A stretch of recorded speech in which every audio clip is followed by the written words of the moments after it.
இயேசு கிறிஸ்துவில் பிரியமான சகோதர சகோதரிகளே, நம் அன்னையின் திருவிழாவிற்கு இன்னும் 4 நாட்களே உள்ளன.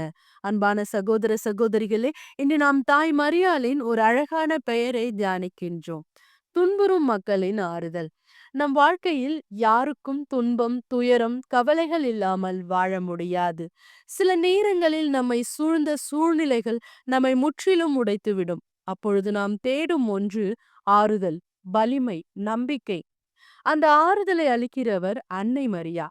மரியாள் தாய் சிலுவை அடியில் நின்ற பொழுது தனது கண்களால் மகன் இயேசுவின் வேதனைகளை பார்த்தார். உலகில் வேறு எந்த தாயும் அனுபவிக்காத துயரத்தை அவர் அனுபவித்தார். ஆனாலும் அந்த வேதனையில் உடைந்து விடாமல் ஆண்டவரின் சித்தத்துக்குள் நிலைத்து நின்றார். அதனால்தான் துன்புறும் மக்களின் ஆறுதல் தரும் தாய் என்று நாம் அவரை அழைக்கின்றோம்.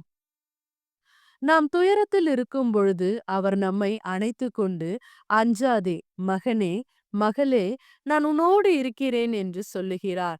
அவர் தரும் ஆறுதல் வெறும் வார்த்தைகள் அல்ல, நம் இதயத்திற்குள் அமைதி ஊற்றும் வல்லமையான கிருபை. அன்பானவர்களே, இன்றைய தினம் நம் வாழ்வின் எல்லா வேதனைகளையும் கவலைகளையும் மரியாளின் காலடியில் வைப்போம். அவர் நம்மை வழி நடத்துவார்.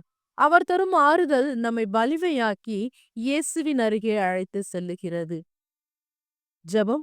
துன்புறும் மக்களின் ஆறுதலான அன்னை மரியா, எங்களுக்காக வேண்டிக் கொள்ளும். எங்கள் துயரங்களில் எங்களை விட்டு நீங்காமல் நம்பிக்கை வழியில் எங்களை நடத்த அருள் தாரும்.